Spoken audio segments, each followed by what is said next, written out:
믿음으로 에녹은 죽음을 보지 않고 옮겨졌으니 하나님이 그를 옮기심으로 다시 보이지 아니하였느니라. 그는 옮겨지기 전에 하나님을 기쁘시게 하는 자라 하는 증거를 받았느니라.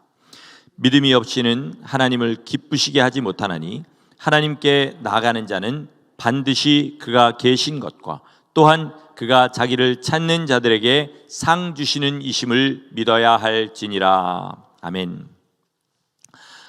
질문 하나를 드리면서 오늘 말씀을 시작하려고 합니다. 그저 마음으로만 하나님 앞에 진실하게 대답해 주시기를 부탁드립니다. 여러분은 하나님께 감사하십니까? 그저 상투적으로 성도들이 쓰는 감사합니다라는 말 말고요, 정말 생각할수록 가슴을 쓸어내리면서 하나님 앞에 감사하십니까? 지옥에 갈 수밖에 없었던 나를 구원하시기 위해서 하나님께서 사람의 몸을 입고 이 땅에 오셔서 온갖 모욕과 고난을 당하시고 십자가에 죽으셔서 나를 구원하신 것이 사무치도록 감사하십니까? 그 주님을 믿은 후에도 여러 가지로 하나님의 마음을 아프게 해드린 시간이 훨씬 더 많았음에도 불구하고 여지껏 나를 참아주신 하나님의 인자하심에 감사하십니까? 정말로 감사하시다면 그 감사를 어떻게 하나님께 표현하고 계십니까? 신앙생활은 이 감사를 하나님께 표현하는 삶이다, 저는 그렇게 믿습니다. 그리고 그 감사는 반드시 하나님께서 기뻐하시는 방법으로, 하나님이 좋아하시는 방법으로 주님 앞에 드려져야 합니다. 많은 성도들이 하나님은 전혀 기뻐하시지 않을 자기만의 방법으로 하나님 앞에 감사를 드립니다. 자기 생각대로 이러면 하나님이 좋아하실 거야, 그렇게 감사를 드리죠.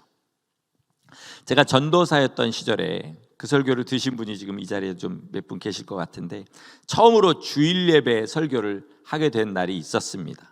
근데 마침 지금 이렇게 성악가 교수하면서 오페라 무대에도 서는 그런 제 동기 하나가 뉴저지에 놀러 왔었어요. 그래서 제가 그 동기한테 부탁했습니다. 야, 내가 오늘 처음으로 주일 예배 설교하는데 너 와서 노래 좀 해줘라. 그랬더니 걔가 와가지고 노래를 해줬어요. 특송을 했으니까 당연히 제 설교를 들었겠죠. 그 설교 제목이 하나님 나라와 세상 나라, 그런 제목이었고요. 그 내용은 이런 것이었습니다. 우리 믿는 사람은 절대로 양다리를 걸칠 수 없다. 내가 세상과 하늘나라의 양다리를 걸쳤다고 생각하는 건 본인의 착각이고, 사실은 하나님 나라의 두 발을 다 들고 있든지 아니면 세상 나라의 두 발을 놓고 그저 하나님 나라를 먼발치에서 보고 있든지 둘 중에 하나일 뿐이다 라는 내용이었어요. 제가 몇 번 얘기했지만 제가 대학 다닐 때 참 잘 놀았습니다. 노는 걸로 아마 자격증을 땄으면 1급 기사 자격증을 땄을 거예요. 그 친구 기억에는 그것만 남아있는 저였죠. 그런데 오랜만에 십몇 년 만에 만나보니까 제가 전도사가 돼 있고, 그리고 그런 내용의 설교를 하는 것을 들었습니다. 그 동기가 예배 끝난 다음에 저한테 이런 말을 했어요. 야, 내가 이렇게 기쁜데 하나님은 얼마나 기쁘시겠어. 그 친구가 그런 말을 하는 거는 이제 옛날 제 모습이 이제 설교하는 모습과 겹쳤기 때문이겠죠. 하지만 내가 기쁘니까 하나님은 더 기쁠 거라고 생각하는 거는요, 자기의 감정을 기준으로 하나님을 오해하는 것이 될 수 있다는 걸 우리는 알아야 됩니다. 이런 실수가 우리에게도 많이 있어요. 내가 좋아하다고 생각하는 것, 내가 좋아하는 것을 하나님도 좋아하신다. 내가 지금 싫어하고 이거에 은혜가 안 되니까 하나님도 싫어하신다. 내가 어떤 설교를 듣고 마음에 듣고 소위 말하는 은혜를 받으면 하나님이 하시는 말씀이고, 내가 은혜를 못 받고 내 마음이 동의가 안 되면 저건 저 설교자가 자기 마음대로 그렇게 떠벌리는 소리다라고 생각하게 되죠. 그래서 어느 교회를 가든지 이런 말씀을 하시는 분들이 있어요. 왜 하나님 앞에 드리는 찬양을 세상 가요랑 비슷한 이런 것들을 부르냐? 왜 찬양 인도하는 사람이 세상의 가수처럼 그렇게 노래하는 사람이 있냐? 거룩한 찬송가를 부르고 클래시컬 싱어가 앞에서 노래를 하고 따라 부르자, 이런 사람들이 꼭 있어요. 얼핏 들으면 맞는 말 같죠. 근데요, 잘 생각해 보세요. 많은 사람들이 거룩하다고 하는 그 찬송가들이요, 많은 찬송가들이 당시 유행하던 유행가 가사에, 민요 가사에다가 민요 멜로디에다가 가사를 입힌 찬송가들이 많아요. 나 같은 죄인 살리신 그 은혜 놀라와, 이것도 그렇고요. 하늘 가는 밝은 길이, 이것도 유행하는 노래에다가 붙인 겁니다. 그리고 지금 클래식 가수라는 사람들은 당시에 뭐였냐? 대중 가수였어요. 그러니까 우리가 그저 우리의 마음에, 내 마음에 생각하는 대로 생각하는 거지, 사람의 머리와 생각은 엄청나게 큰 한계를 가지고 있다는 걸 우리 알아야 됩니다. 우리 생각의 딜레마에 빠져서 하나님을 재는 일을 많이 하고 있어요. 정말 많은 사람들이 자기는 제대로 공부해보지도 않은 걸요, 굉장히 아는 척하고 어디서 주워 들은 푸얼만 가지고 얘기하는 걸 참 많이 들어요. 제가 지금 목사니까 성악을 전공했다는 사실을 모르고요, 제 앞에서 성악에 대한 어떤 주어들은, 죄송합니다, 좀 안 좋은 표현이죠, 어디서 이렇게 들은 이야기들을 쓰는 분들이 있어요. 들어보면 얼토당토 하는 소리 합니다. 뭐 유명한 성악가들이 뭐 허밍을 하면 창문이 뭐 두루루 울린다나 뭐 이런 소리를 하고 별의별 소리를 다 하는 사람들이 있는데 말짱 거짓말입니다. 말도 안 되는 소리예요. 모르니까 하는 말이죠. 세상의 지식도 이런데 하물며 보이지 않는 하나님을 우리가 어떻게 우리의 생각으로 이해하고 알 수 있겠습니까? 그런 의미에서 세상에는 두 종류의 사람이 있습니다.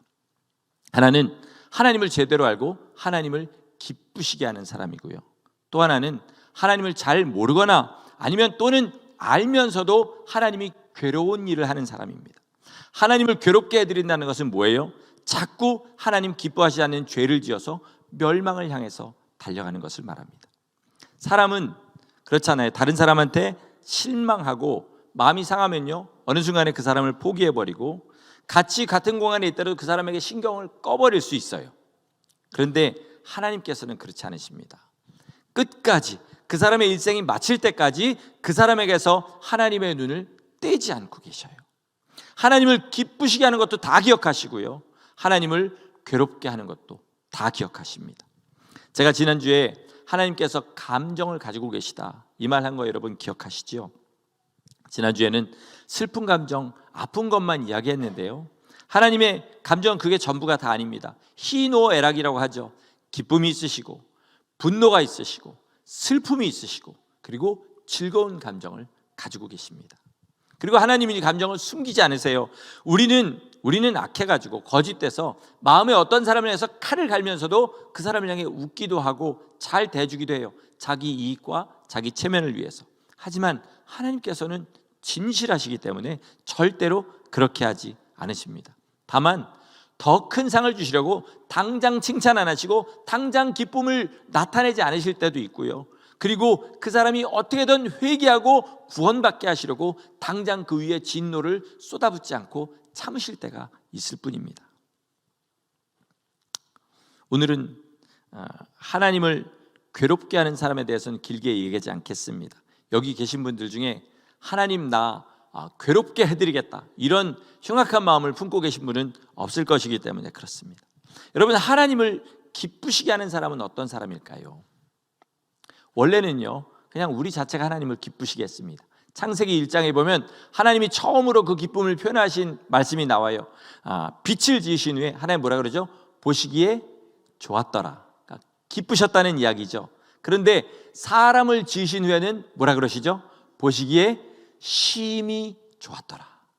굉장히 기뻐하셨다는 말이에요. 이렇게 우리 사람은 존재만으로 하나님을 기쁘시게 했던 그런 사람들이었어요. 그런 사람이 하나님 앞에 딱 주신 그 하나뿐인 계명을 범하게 되죠. 선악과를 먹어버린 겁니다. 우리 여기서 죄의 본질을 한번 좀 잠시 생각해 보겠습니다. 여러분, 자기를 비춰보면서 들어봐 주시길 바라요. 많은 사람들이 선악과에 대해서 이야기할 때 하필이면 동산 정중앙에다가 먹음직도 하고 보암직도 하고 탐스럽게 거기다가 선악과 나무를 만들어 놓으셨다, 그러면서 어떻게 안 먹냐? 불평하죠. 그런데 여러분, 바꿔서 생각해 보세요. 에덴 동산이 그 면적이 얼마나 됐을까요? 아마 조그마한 나라 하나 정도는 분명히 됐을 거라고 믿습니다.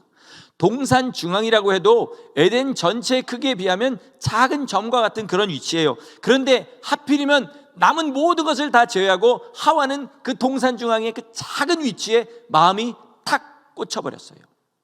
뱀이 하와가 그 전까지는 해보지 않았던 생각을 그 안에 집어넣어준 거예요. 뭐라고 했죠? 너 이거 먹으면 하나님같이 된다. 그 얘기를 딱 들은 순간에요, 에덴 동산에서 누릴 수 있는 그 모든 축복과 권리들이 하와의 마음에는 아무것도 아닌 것처럼 변해버렸어요. 그리고 오직 저거 먹어서 하나님처럼 된다는 그 생각에만 딱 꽂혀버렸습니다. 이게 죄의 본질이에요. 우리가 하나님 아닌 다른 것에 마음이 사로잡히잖아요. 그러면 영생의 축복도 아무것도 아닌 것처럼 보입니다. 물질에 마음이 잡히죠. 그럼 물질을 좀 더 벌 수 있거나 아니면 손해봐야 되는 위기가 있거나 이럴 때 오직 물질만 생각합니다.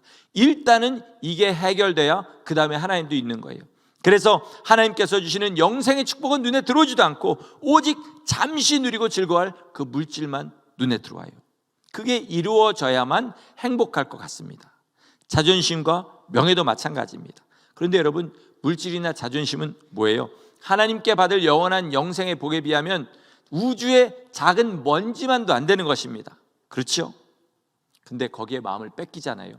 그럼 그 다음부터 영생의 복이 눈에 들어오지 않고 하나님을 슬프시게 하고 아프시게 하는 거 전혀 신경 쓰이지 않습니다. 여기서 벗어나야 하나님을 기쁘시게 할 수 있습니다. 아멘이십니까? 금강산도 식후경, 이건 우리나라 말이에요. 하나님 앞에 대지 마세요. 일단 내 배가 불러야 하나님도 기쁘시게 하지. 이런 소리 하지 마시고요.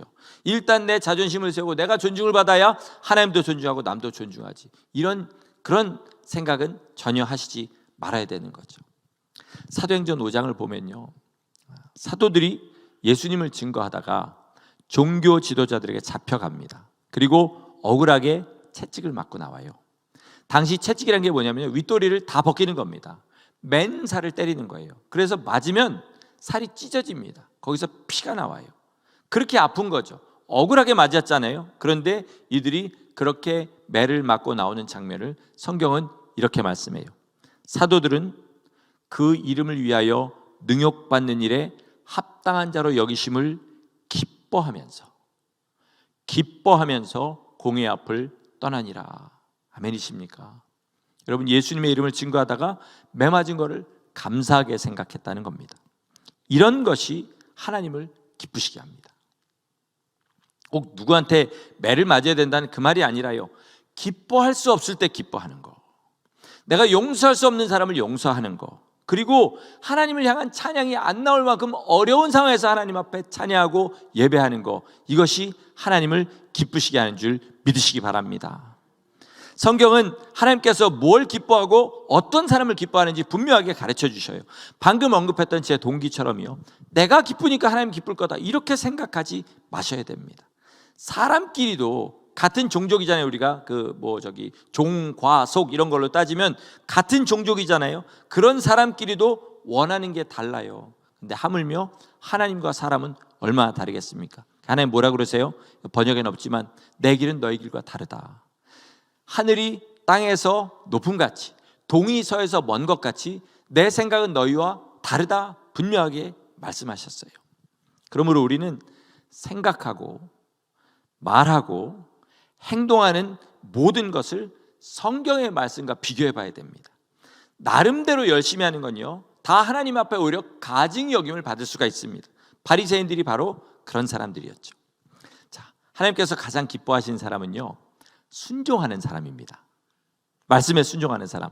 우리를 양이라고 하잖아요. 오늘 찬송에도 있었지만 왜 양이라고 하냐면 눈이 안 보여요. 양은 귀만 들립니다.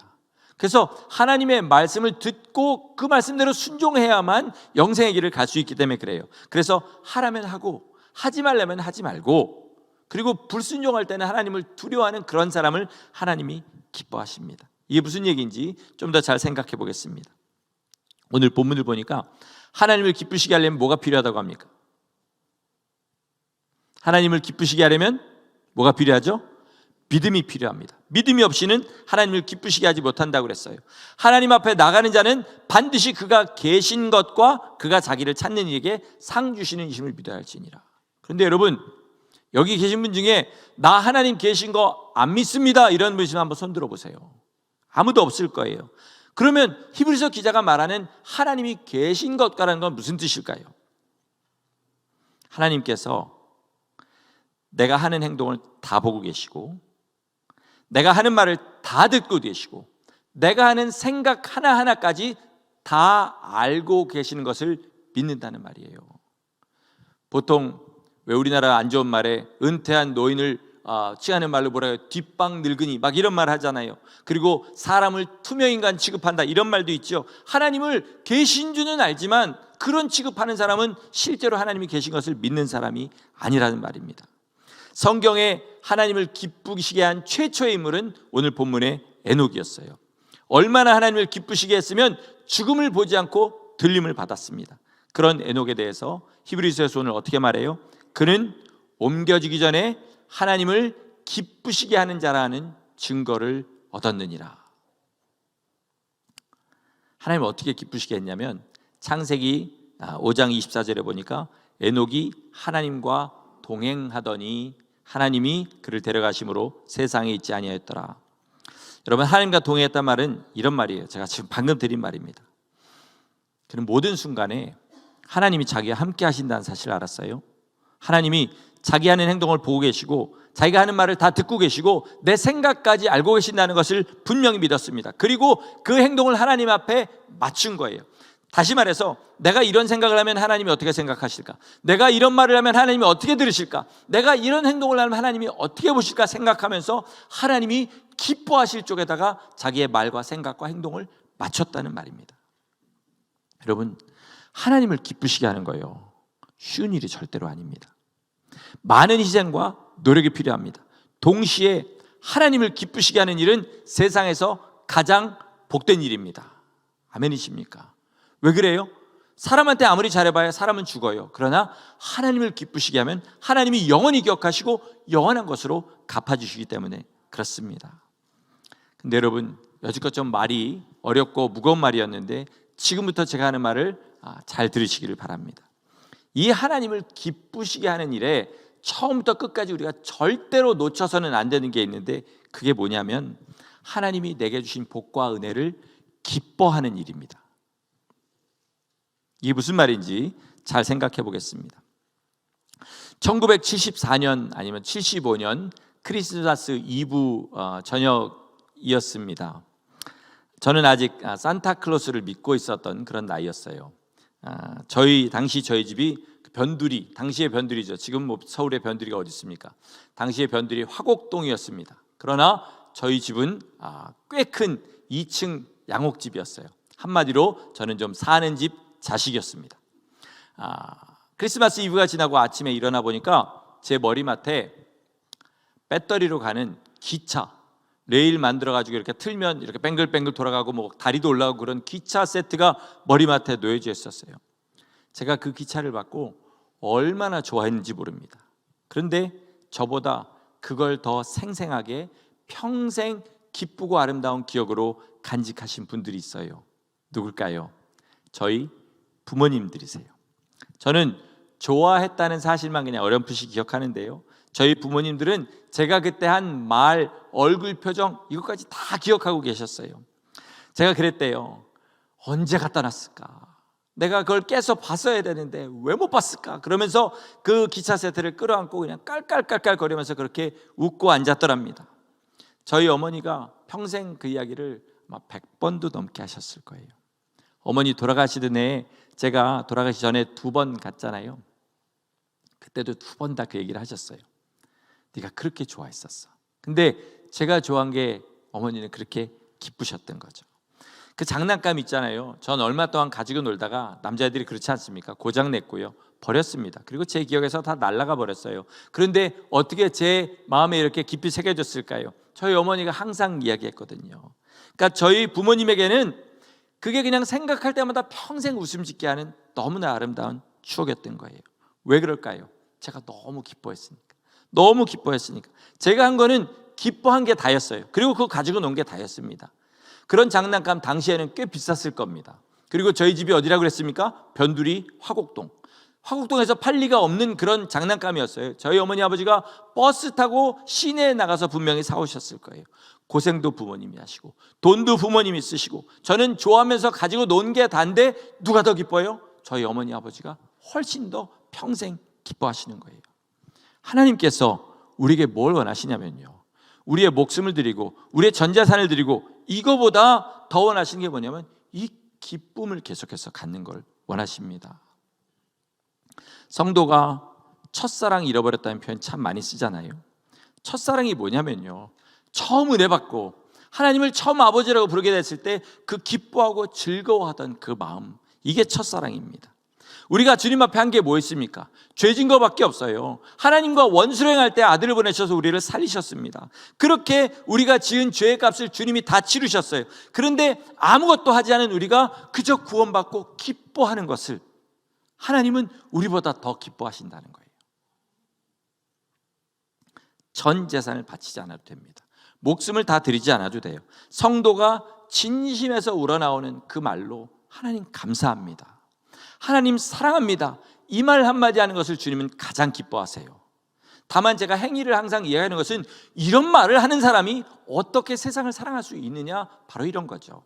그러나 이것을 잃어버리면 설사 내 목숨을 내놓는다 할지라도 아무것도 아니라는 거죠. 이 마음 잃어버린 거를 첫사랑을 잃어버렸다고 하는 거예요. 첫사랑을 잃어버린 사람이 하는 봉사, 수고, 하나님 앞에 감사와 찬양으로 나가지 않은 어떤 일도요, 주님 앞에는 아무것도 아닙니다. 설사 내 몸을 불사르는 데 내어준다 할지라도 사랑이 없으면 소용이 없다고 하셨어요. 그런 의미에서 제가 정말 부러운 분이 한 분이 있는데, 여러분도 잘 아시는 김용희 선교사님이에요. 그분은 누가 봐도 세상에 아무런 소망이 없는 사람이었어요. 아버지가 술집으로 큰 돈을 벌었는데 쫄딱 망하고, 그리고 비명 행사했습니다. 어머니와 자기 단둘이서 정말 깡패와 창녀들이 득실거리는 뒷골목에서 살았다고 해요. 가난하고 힘없는 것보다 더 자기를 비참하게 하는 것이 있었는데, 그건 뭐냐면 그 고통 중에 손 내밀어서 도와달라고 할 때가 한 군데도 없더라는 겁니다.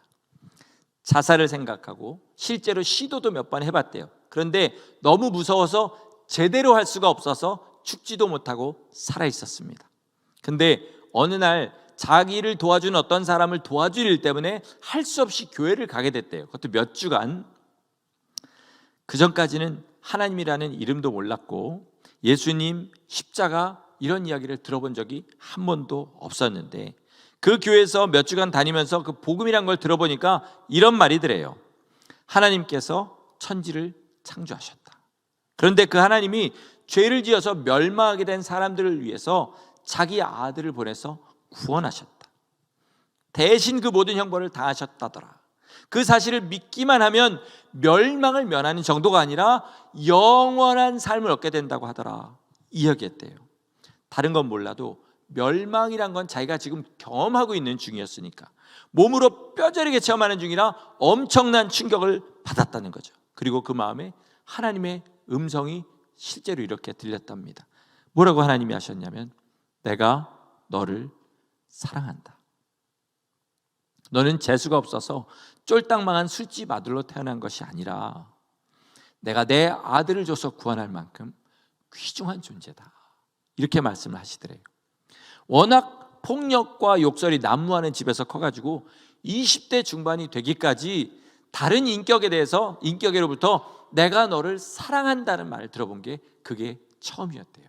여러분, 사랑한다는 말을 처음으로 하나님께로부터 들었답니다. 얼마나 좋았겠어요. 선교사님 표현으로 그때부터 홀라당 미쳐가지고 날이 갈수록 증상이 더 심해지고 여기까지 왔다고 합니다. 그 선교사님에게서 가장 부러운 말이 있는데, 그게 뭐냐면 그때부터 지금까지 자기는 어떤 예배에서도 하나님께 받은 그 기쁨과 즐거움, 감사를 잃어본 적이 없다라는 거예요. 여러분이 사역해 보시면 아실 수 있을 거예요. 사역자로 신앙생활 하는 게 그냥 교인으로 신앙생활 하는 것보다 몇 배 더 어렵습니다. 왜냐하면 사역자가 되면 주로 만난 사람들은 믿는 사람들이죠. 교인들이잖아요. 근데 마귀는 믿는 사람들을 더 시험해요. 믿는 사람들을 더 어렵게 합니다. 그리고 교인들이 주로 사역자를 찾아올 때는 성령 충만할 때보다는 시험 당했을 때, 마음이 어려울 때, 삶에 어려운 일이 있을 때 더 많이 찾아와요. 그러니까 사역을 하면 마음이 어렵고 어둡고 힘들어진 일들이 더 많아요. 근데 저는 몇 명 안 되지 않습니까? 그런데 김용희 선교사님은 수십 배, 수백 배 사람들을 선교하시는데, 그렇게 상대하시는데 얼마나 더 힘들겠어요. 그런데도 불구하고 여전히 그 처음 사랑이 식지 않고 예배에 나올 때 오히려 더 감사하고 더 기쁘시다는 거예요. 안 부러우십니까, 여러분? 저는 이게 정말 부러워요. 이런 감사와 기쁨을 잃지 않아야 하나님을 더 깊이 알게 되고 결국 하나님과 완전한 사랑에 빠질 수 있기 때문에 그렇습니다. 그런 의미에서 제가 너무 가슴이 아프고 하나님 앞에 죄송한 것이 하나 있는데, 그게 뭐냐면 하나님께서 핏값 주고 사셔서 사신 영혼들을 위해 베풀어 주신 예배의 자리가 수요예배, 금요예배, 새벽기도 정말 비참할 정도로 비어가고 있다는 사실입니다. 하나님은 나와서 기다리고 계신데 그 핏값 주고 사신 성도들은 하나님을 외롭게 해드리고 있는 거죠. 여러분, 잔치 베풀어 놓고 기다리는데 아무도 안 오는 상황을 생각해 보셨습니까? 나름대로 이유는 다 있습니다. 사람끼리는 이해해요. 저도 들으면 이해가 가는 내용들입니다. 그러나 어떤 이유를 대도 변하지 않는 사실이 하나 있는데, 하나님은 그 자리에서 기다리고 계시다는 사실입니다. 대단한 능력 있는 예배, 내 마음에 드는 예배만 찾는다면요, 제가 장담할 수 있어요. 갈수록 그런 예배는 없어질 겁니다. 왜요? 예배가 없어서가 아니라 내가 하나님 앞에 계속 좋은 것만 찾기 때문에 그렇다는 거죠. 그러나 정말로 두세 사람이 예수 이름으로 모인 곳에 임하시는 주님을 향한 기대와 소망이 있다면 그 사람은 예배에 나올 때마다 주님을 만나고 기쁨으로, 찬양으로 주님과 교제할 것입니다. 말씀을 마치겠습니다. 아까 제가 성탄절에 받았던 기차 이야기를 했지요. 제가 지금 그 기차랑 그 기차를 주신 제 부모님 중에 누구를 더 그리워하겠습니까? 어떤 쪽이 더 보고 싶을까요? 당연히 저희 부모님이십니다.